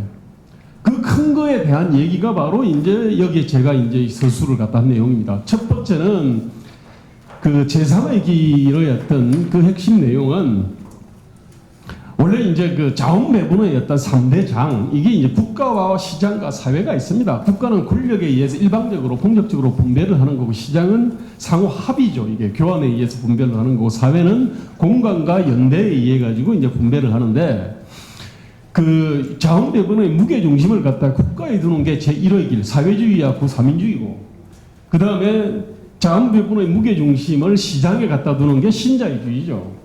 그래서 이제 그것을 각각 지향해가지고 특히 그 공감과 연대에 의해서 굴러가는 그 사회 공동체의 어떤 지위와 역할을 좀 올려보자. 그러면서 동시에 국가와 시장과 사회가 이렇게 좀 이렇게 조화와 균형을 이뤄보자. 이런 것들이 이제 그 제3의 길의 어떤 메인 컨셉인데, 저희도 처음에 이제 사회 디자인 연구소를 갖다가 2006년에 처음 만들 때만 하더라도 한국판 제3의 길을 이렇게 그 노선을 정립을 해가지고 지금으로 치면 저 더불어민주당을 정리를 하려고 그랬던 겁니다, 사실은. 근데 이제 결국 전혀 안 된 거죠, 사실. 이제 그러면서 이제 또 한편으로는 우리가 그러면 과연 우리 대한민국이라고 하는 국가를 갖다가 제대로 잘 알고 있나? 시장을 잘 알고 있나? 사회 공동체를 제대로 알고 있나? 이제 이러면서 이제 고민들이 쭉 심화되어 나간 겁니다, 이게. 그에 대한 어떤 구조 개념도가 여기 이제 그림에 있습니다. 그 구조 개념도에, 근데 또 한편으로는 한국 사회를 갖다가 천착을 하다 보니까 영국과 미국과 달리 우리가 좀 지정학적 조건이 대단히 독특하더라. 이걸 갖다가 이제 발견하게 된 거죠, 이게. 그러면서 이제 지리와 풍토가 도대체 이거를 빼놓고는 대한민국의 어떤 이 정치 노선을 제대로 어떻게 정립할 수 없겠구나. 이제 이런 것을 갖다 느낀 겁니다. 그래서 이 네 개의 큰 통찰이라고 하는 거는 첫 번째 통찰은 지리와 풍토에 대한 통찰입니다. 저는 이제 한마디로 말하면 이 대한민국과 한반도는 갈라파고스와 비슷하다. 저기 OECD 국가를 전체를 놓고 보면 저기 지중해 문명권과 지중해 문명권의 연장에다가 거기다가 일본이 하나가 들어와 있는 거죠, 그죠? 딱 이렇게 돼 있습니다. 근데 이게 어떤 그 지리, 풍토, 문화 뭐 이런 것들이 사실은 이 조선과 이 한국하고는 전혀 어떤 다른데, 저는 이제 바로 이제 그런 부분에 대한 어떤 통찰이 여기 이제 일본의 첫 번째 통찰입니다, 이게. 저는 한국이 삼면이 바다라는 게 굉장히 어떤 중요한 겁니다. 삼면이 바다라는 거는 삼면에서 저기 올 수 없다는 거고요. 그 다음에 폭정이 자행된다 하더라도, 국가가 심하게 갑질을 한다 하더라도 삼면으로 달아날 수가 없습니다, 이게. 그러면은 반란을 일으킬 수도 없고 달아날 수도 없고, 그럼 국가의 어떤 무한갑질이 가능한 거고, 국가의 무한갑질이 가능하니까 이 정치가 우위에 있는 거고, 정치는 기본적으로 사실은 도덕이라고 하는 어떤 그런 잣대를 가지고 휘두를 수밖에 없는 존재일 거예요. 그래서 결국 이제 오구라 기조가 얘기하는 그러한 어떤 이 도덕 지향성 국가라고 하는 거 그런 것들이 나타난 거고요. 그리고 정치 과잉 현상이 나타난 거고, 그리고 이제 그것을 국가 권력을 둘러싸고 지금까지도 사생결단의 어떤 대결들을 갖다 하고 있는 거고요. 이것이 이제 1번 통찰입니다. 그리고 이제 2번 통찰은 국가가 대단히 다르더라 요 얘기입니다. 이거는 사실은 1번에서 사실은 파생된 측면도 사실 있습니다. 그 다음에 시장이 대단히 다르더라. 보통 어떤 우리 경제학 교과서에 보면은 여기 순환 그림이 뭐냐면 기업하고 생산 요소 시장, 그다음에 이제 생산물 시장 이런 식으로 돼 있습니다. 기업하고 가게하고 요 그림을 쭉 그려놨는데 거기에 국가가 사실은 없습니다. 국가를 가로쳐 버리는데 한국은 국가가 아주 독특하고 엄청나게 사실은 오만대 다 어떤 관여하고 개입하는 그런 존재인데, 이거를 갖다 가로쳐 놓고 나서 시장을 갖다가 얘기하고 사회를 논하고 그다음 생산 요소 시장, 노동 시장을 갖다가 얘기하는 게 말이 안 되는 거죠. 그래서 우리가 지금 이 시장에 대한 어떤 이해 자체가 서구에서 즉 국가를 가로쳐도 되는 그런 어떤 데서 만들어지는 어떤 프레임으로서 시장을 보는 것이 아니냐 이런 겁니다. 그래서 이제 이 그림에 보면은 우리는 공공부분이라는 것이 무지무지하게 이렇게 크다. 이런 인식이 있는 겁니다. 그러면서 보면은 엄청나게 곳곳에 지대 과잉이 있다. 왜냐하면 국가가 이렇게 개입하게 되면은 이게 결국은 비용 대 편익, 그 다음에 수요와 공급에 따라 가지고 움직이는 시장 원리를 갖다가 이렇게 크게 왜곡할 수밖에 없고, 그에 따라서 지대가 발생하는 건데, 당연히 한국에는 곳곳에서 지대 과잉이 발생하는 거고요. 공공부분 그 자체가 엄청나게 어떤 지대 과잉이고, 그 다음에 국가 규제 부분이 그러하고, 그 다음에 규제에 의해 가지고 이렇게 노동시장도 노동관계법이라고 하는 규제에 의해서 움직이다 보니까 지금 말씀하신 이런 노동시장의 이중구조가 나타나는 거고요. 그래서 시장에 대한 어떤 좀 우리가 알고 있는 좀 새롭게 인식을 해야 되겠다. 이게 이제 세 번째고요. 그 다음에 우리가 사회 공동체와 섭속이 참 다르더라. 그러면서 이제 제가 이제 도취하는 게 조선의 어떤 조선을 갖다가 지배하는 사상을 국가주의, 도덕주의, 가족주의, 지대추구 이렇게 이제 제가 요약을 했습니다. 그 다음에 이것이 지금 87체제에서 그냥 그대로 넘어왔습니다. 이게 엉그러져 있던 놈이 87체제가 계속 이렇게 그냥 진화를 한 게 아니고요. 87체제가 쭉 크다 보니까 그러면서 이제 그대로 왔고, 거기다가 지금 독특한 어떤 역사 인식이 들어온 거죠. 이게 이른바 해방전후사 인식 관련된 겁니다. 여기로부터 어떤 미국과 일본에 대한 인식과 북한과 중국에 대한 어떤 인식들이 나타났던 거고요.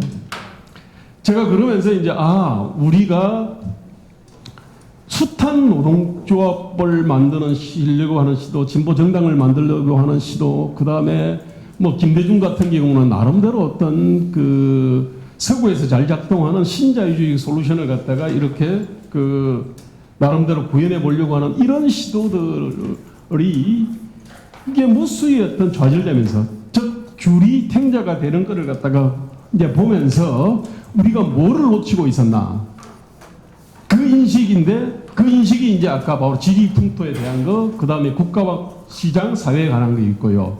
그 다음에 제가 이제 여기 그림을 그려놓은 게 정신문화라는 것들이 있습니다. 그 제일 상단에 그려놨는데, 우리가 정신문화를 갖다가 놓친 것 같아요. 자, 사실은 여기까지가 제가 말하는 4개의 큰 통찰인데, 최근에 들어와가지고 저 역시 또 큰 거를 놓쳤다고 생각되는 게 하나가 있습니다. 보통 그렇습니다.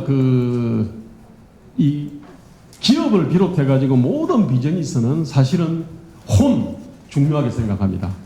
그 다음에 통 중요하게 생각해요. 통. 대관수출하는 거 대단히 중요하게 생각합니다. 그 다음에 창의적인 거, 창 대단히 중요하게 생각합니다. 그 다음에 실행력, 행 이걸 이제 중요하게 생각합니다. 이게 우리 비즈니스 세계에서는 사실은 이게 상식인데, 저는 정치 세계에서는 저는 주로 이제 이 연구소라는 거, 지금 제가 또 강조했던 거는 주로 통에 관한 거 아닙니까? 그죠? 4개의 큰 통찰에 관한 건데, 이게 보니까 큰 거를 갖다 놓친 게 제가 혼을 놓친 것 같아요. 지금 현재 보수와 미래통합당의 문제는 제가 볼 때는 이거 한마디로 저는 통의 문제 심각합니다. 창의 문제 심각하고 행의 문제 심각하지만은 더 근원적으로는 혼의 문제가 심각할 것 같다는 이게 이제 요즘 들어와서 제가 뚜렷하게 드는 생각입니다. 혼이란 뭐냐면은 소명이고 공심이고 지적 사상적 도덕적인 자부심이고 그 다음에 일관성이고 그 다음에 어떤 동지애 그 다음에 기회주의나 출세주의에 대한 경멸 이런 건데 한국은 보니까 이 혼을 갖다가 완전히 이렇게 갈아먹는 거대한 맷돌이 작동한다는 생각이 들어요. 그 맷돌이 뭐냐면 국가 권력인데 여기서는 보통 여의도에서는 뭐 그 상식이 돼 있습니다. 어원을 갖다가 원숭이는 떨어져도 그냥 뭐 원숭이지만은 어원은 떨어지면 사람도 아니다고. 여기 사람 아닌 사람 여기 앉아 있습니다만은 아니 이거는 뭐냐면은 안팎에 따라서 뺏지냐 비뺏지냐에 따라 가지고 엄청나게 어떤 지위나 역할이나 어떤 활동 방향이 차이가 나거든요. 이런 나라가 많지 않을 겁니다 이게. 근데 그러다 보니까 그러면은 사생결단을 일단은 살아야 될 거 아닙니까? 최선해야 되고. 야 그러면서 이제 정치의 어떤 소명이고 나발이고 모든 거를 갖다가 다 갈아먹어 버리는 거죠. 그러면서 혼 자체가 지금 제가 볼 땐 사라진 것 같고 문제는 정치판에서만 뿐만 아니라 지금 86세대 역시도 보면은 제가 볼 때는 혼의 문제가 있는 겁니다. 도대체 왜 정치하는지 운동을 왜 했는지 이 소명 자체가 날아가 버린 거고요. 자 그러면서 제가 얘기하는 거는 뭐냐면 사실은 4개의 큰 통찰 시리즈가 2개입니다. 하나는 혼, 창, 통, 행 요거에 관한 거고요. 그 다음에 또 하나는 뭐냐면은 지리와 풍토에 관한 거, 국가에 관한 거, 시장에 관한 거, 사회 공동체에 관한 겁니다. 이게 이상입니다. 감사합니다. 오늘 여기서 좀 감개가 무량합니다. 저는 2006년에 좋은 정책 포럼을 창립했는데 오늘 보니까 사회 디자인 연구소가 아마 2006년에 창립하고 아마 비슷한 시기에 한국 그 지성계 운동계에서 제3의 길을 논의에 나왔고 사실 뭐 우리 주대한 선생이 원조라고도 할 수 있고 아마 거의 저희들과 같이 좀 활동됐죠.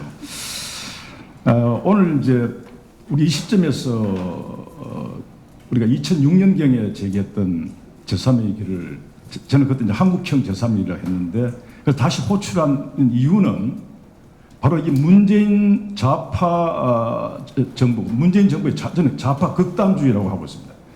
이때 극단주의란 것은 이제 어떤 이상주의라든가 근본주의에 집착해서 현실을 무시하고 잘못된 해법을 밀어붙이는 겁니다. 그 대표적인 것이 이제 최저임금의 급격한 인상, 무모한 탈원전, 그 다음에 이제 국가 강압에 의한 비정규직의 정규직 전환, 이런 것들입니다. 이런 것들이 이제 바로 경제를 파괴하고 있고 에너지를 파괴하고 또 이 정말 참 위험한 남북 군사합의 등은 저도 이제 육군 대위 출신입니다만은 사실 이거 정말 위험한 안보 파괴로 가고 있어서 총체적으로 좀 대한민국의 파괴, 뭐 요즘 뭐 자유 대한민국이라고 합니다만은 대한민국 파괴의 길로 가고 있다. 이 문재인 정부의 좌파 극단주의를 지금 극복해야 되는데 그 대극에는 우파 극단주의가 나타나고 있습니다. 한편에 대깨문이 있으면 제가 이번에 지은 용어입니다만은 제가 대구에 살고 있기 때문에 작게 박이 있습니다. 자나깨나 박근혜입니다. 이 두 그룹이 극단주의로 있다. 그래서 저는 이 문재인 정부의 좌파 극단주의를 대한 해법은 우파 극단주의가 아니다. 그것은 제가 오늘 주장하는 혁신적 중도로서의 제3의 길이다. 그래서 한국형 제3의 길을 우리가 오늘 이 자리에서 다시 호출한 이유는 거기에 있다고 생각합니다. 이 중도가 뭐에 둘러싸고 논란이 많았습니다만은 저는 이제 불가의 중도와 유가의 중용 개념, 그러니까 중간에 있는 게 아니고 영어에 말 그대로 미들이 아니고 이제 불가의 중도는 아시다시피 이제 극단주의를 피하는 겁니다. 그러니까 경제학적으로 말하는 옵티멈 솔루션, 최적 해법을 찾는 겁니다. 코나 솔루션은 극단주의입니다. 코나 솔루션이 아니다는 겁니다. 최적 해법을 찾는데 그 다음에 이제 육아의 중요한 아시다시피 높은 이상을 추구하면서도 현실적인 해법을 땅을 두 발을 땅에 딛고 현실 해법을 찾는 겁니다. 양극단은 안 침투죠. 따라서 불가의 중도와 육아의 중용은 상당히 유사한 데가 있습니다. 극단주의를 피한다는 거죠. 그런데 이제 경제학자 중에 중도적 경제학자들을 한다면 조셉 스티글리츠입니다. 스티글리츠는 이제 국가냐 시장이냐, 스테이트 버서스 마켓에서 최적의 해법, 국가 조정과 시장 조정을 잘 적합하게. 만약 우리가 너무 이제 자원 배분이 시장이 너무 맞게 나왔더니 너무 격차가 심하다 하면 이때는 이제 국가가 더 역할을 강하게 해야 되고, 그 다음에 이제 국가가 이제 과잉했어. 이제 지금 김대호 소장의 그 제7공화국 책에서 그걸 거듭되게 강조하는, 너무 과잉된 국가를 해결하기 위해서는 시장적 조정을 더 강조해야 됩니다. 따라서 이 최적 해법은 시대에 따라서 공간에 따라서 상당히 시공간에 다를 수밖에 없는 겁니다. 따라서 고정된 사항이 없다. 말하자면 이제 예컨대 불가의 이야기라든가 우리 노자 도덕경의 도가도 비상도의 개념, 명감의 뭡니까 그런 거죠. 하여튼 이런 것이 어떤 고정된 사항이 없어야 됩니다. 그리고 동시에 그 집착은 안 됩니다. 정도는. 그 동시에 이제 그 실사구시로 돼야 됩니다. 지금 우리가 진영 논리 속에서 제가 최근에 저도 어제 이제 대구에서 윤미향 사태, 그다음에 정의연 해체를 요구하는 지난 한 달간 1인 시위를 이제 목요 집회로 전환시키는 행사를 하고 왔습니다만 일부 한국에 좀 보도됐는데요. 제가 그 대구에 정말 존경하는 그 교수 변호사가 있습니다. 김창록 교수가 있고 최봉태 변호사가 있습니다. 뭐 동료들입니다. 이분들이 조국 사태 때부터 이 완전 진영 논리에 빠졌어요. 사실을 있는 그대로 보지 않는다는 겁니다. 정말 심각합니다. 왜 이랬을까? 그래서 있는 그대로 보는 실사구시, 그 정말 데이터에 기초해서 있는 그대로 거기서부터 해법을 찾는 것이 중도다, 이렇게 생각합니다. 사실 제 스스로 이제 이 중도 길을 조금 거슬려 보면 저는 이제 민중당에서 강령기초위원회 제가 간사를 했습니다. 제가 볼 때 한국형 제3의 길을 가는 그 시초는 민중당에 있다고 봅니다. 저는 그때 세계 각국의 강령을 다 검토를 했습니다. 그래서 민중당은 제가 알기로는 시장 경제 위에서, 이외 민주주의 위에서 진보길을 추구했던 최초의 시도다, 저는 이렇게 봅니다. 과거 NL도 다르고 또 그 후에 나타난 PD와도 전나왔던 PD와 다르서는 그리고 제가 이제 소련방의 해체 과정에서 페레스토이카 공부를 좀 했습니다. 제가 아주 인상적이었던 것은 고르바초프가 연설을 합니다. 당 정치국에서. 동지들, 우리가 꿈꿨던 그 사회가 바로 우리 스웨덴이 있지 않는가, 이렇게. 사회민주주의가 사실은 많은 그 사회주의자들이 볼셰비키를 중심인 사회주의자들이 꿈꿨던 게 결국 현실 적이 나타나는 게 않는가, 이렇게 연설했어요. 거기서 이제 제3외교, 우리는 이제 첫 제3외교입니다. 사회민주주의. 그 다음에 이제 아까 안소니 기든스가 이제 사회민주주의조차도 이게 너무 국가 과잉, 시장이 무시라는 것을 나타난 부작용 때문에 실제 실사구조 관점에서 진정한 민중의 삶의 질의 개선의 관점 봤을 때 참 문제가 있다는 거예요. 그래서 나타나게 아시다시피 이제 1980년대에 뉴욕부터이지 않습니까? 그런데 이제 한국에서 이걸 적용한다면 저는 박정희 모델이 말하자면 이제 개발 독재 모델, 이게 이제 하나 있었고, 그게 제1을 합시다. 그 다음에 이제 87년, 97년, 그게 이제 87년 계기로 이제 해체돼 가고 한 10년간 가다가 이제 외환위기를 맞았습니다. 97년 신자유주의가 등장합니다. 이게 이제 제2의 기록. 자, 이것이 한 20년 지났습니다. 이 속에서 한국 경제는 장기 하강 국면에 가고 있습니다. 그런데 이런 것에 대한 어떤 제대로 된 실사구시적인 접근을 하지 않고 이 문재인 정부 돌아서 극단으로 치닫고 있죠. 그래서 저는 이제 이 양자를 넘어서는 개발 독재와 신자유주의를 다 넘어서는 한국형 제3의 길이라는 것을 제가 추구해 왔죠. 제가 뒤에 참고문헌에 이제 책도 한번 썼습니다만은 지금 보잘도 없습니다만 어떻든 21쪽에 그런 관점에서 이제 완전한 리버럴 마켓 이코노미도 아니고, 그렇다고 박정희 모델의 레귤레이티드 마켓 이코노미, 저는 RM이라고 합니다. 소스키스가 이제 LME와 CME로 나눴지만, 자유시장 경제와 조정시장 경제가 나눴지만, 저는 박정희 모델은 RM이라고 합니다. 그러니까 규제시장 경제. 그 다음에 이제 그 후에 자유시장 경제 넘어서는 그런 좀 한국형 조정시장 경제에 대한 생각을 해왔고 그 성장 체제는 제가 노무현 정부 때 이제 뭐 대통령 보고에서 제가 얘기했습니다만은 혁신주도 동반성자입니다. 노무현 정부 때는 혁신을 매우 강조했어요. 그 동반성자와 제가 대통령 보고를 했습니다. 한 10명 있는 자리에서 보고 대통령이 앉아서 보고를 했습니다. 그래서 근데 이 문재인 정부는 혁신이 사라져. 물론 혁신 이야기를 합니다. 소득주도 성장이 등장하면서 혁신이 사라져 버리죠.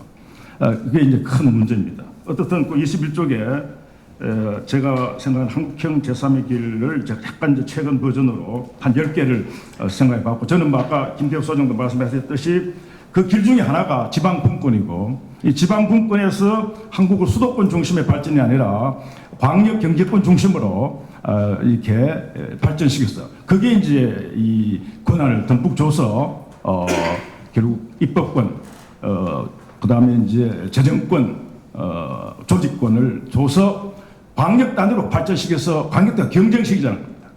이런 식의 이제 해서 정책 실험도 하고, 우리 김대호 소장 책에서도 그런 많이 나타났다만은 어떻든 그런 식으로 해서 대한민국 새롭게 성장 동력을 새롭게 창출해야 된다. 그래서 지역에서 찾자. 지방 분권, 그리고 지역도 혁신돼야 된다. 리전 이노베이션. 뭐 노무현 정부 때도 많이 이야기하는 게, 저도 대구 경북 혁신협의회 의장도 막 했습니다만은 굉장히 강조했죠. 그래서 이 문재인 정부가 말이죠. 자기의 자기가 보좌했던 대통령의 정신을 이어받지 않고 극단으로 치닫고 있습니다.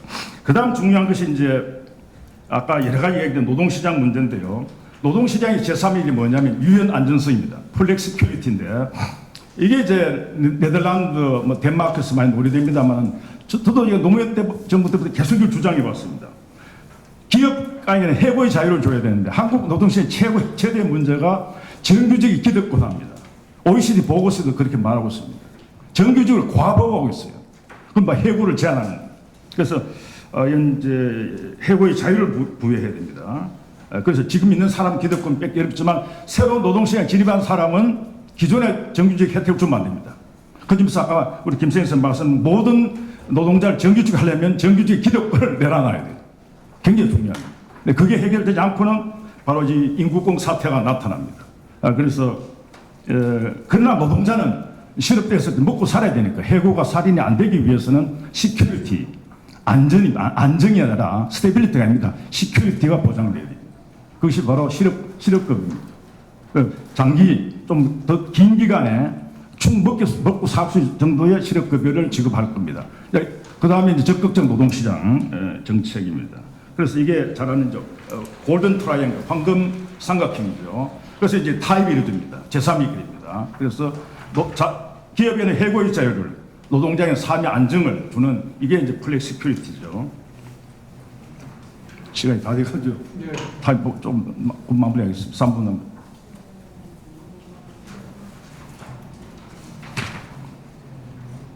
그래서 저는 이제 글로벌화도, 그다음 한미 FTA 이야기했습니다. 제가 한명숙 총리 때 저희 좋은정책 포럼의 포지션은 뭐냐면, 한미 FTA 반대하는 그 좌파, 그다음 무조건 막 밀어붙이는 우파에 대해서 저희들은 이제 중도의 길을 갔다 본 게 바로 굿 FTA, 노 FTA가 아니라는 거예요. 굿 FTA에서 그때 저희 한명숙 총리하고 대화 나누고 저희 대표들이 미국 갔습니다. 어떻든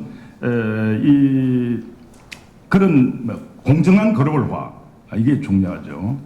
글로벌 반대는 아닙니다. 엔티 글로벌리즘은 아니었습니다. 그다음 오늘 저는 이제 혁신적 중도, 이노베이티브 미들을 주장합니다. 정태적 중도는 안 됩니다. 뭐 안철수 대표 극중이라 켰지만 그건 좋은 표현이 아닌 것 같고요. 혁신적이다. 그리고 뭔가 미래를 향해서 창조적 파괴를 하는 슈페트 개념을 저는 원용하고 있습니다. 그래서 크리에이티브 디스트럭션 하는 그런 혁신적 중도로 가야 되겠다는 것이 제 생각. 이게 바로 제4차 산업혁명 시대, 또 포스트 코로나 시대, 문명사회적 대전화, 기술혁신, 제도혁신, 문화혁신, 다다른 총체적 혁신 속에서 가야 된다. 그래서 중도는 바로 대한민국 체제의 역동성을 부여하고, 혁신은, 중도는 바로 조화와 균형을 취하는 것이다. 그래서 혁신적 중도라고 생각하고 있고, 마지막으로 한 말씀 드리면, 자, 이렇게 된 정치가 가능하냐에 대해서 세 가지 시나리오를 생각해 봤습니다. 첫째는 혁신적 중도를 지향하는 독자적 정치 세력이 형성되는 방식입니다. 천하 3분지계에서 되다가 만약 이 혁신적 중도 정당 안에 좌우파가 포가는 굉장히 큰 빅텐트 정당이 된다면은 저는 이게 결국 제3위기 실현이 가능한데 상당히 어려울 것 같습니다.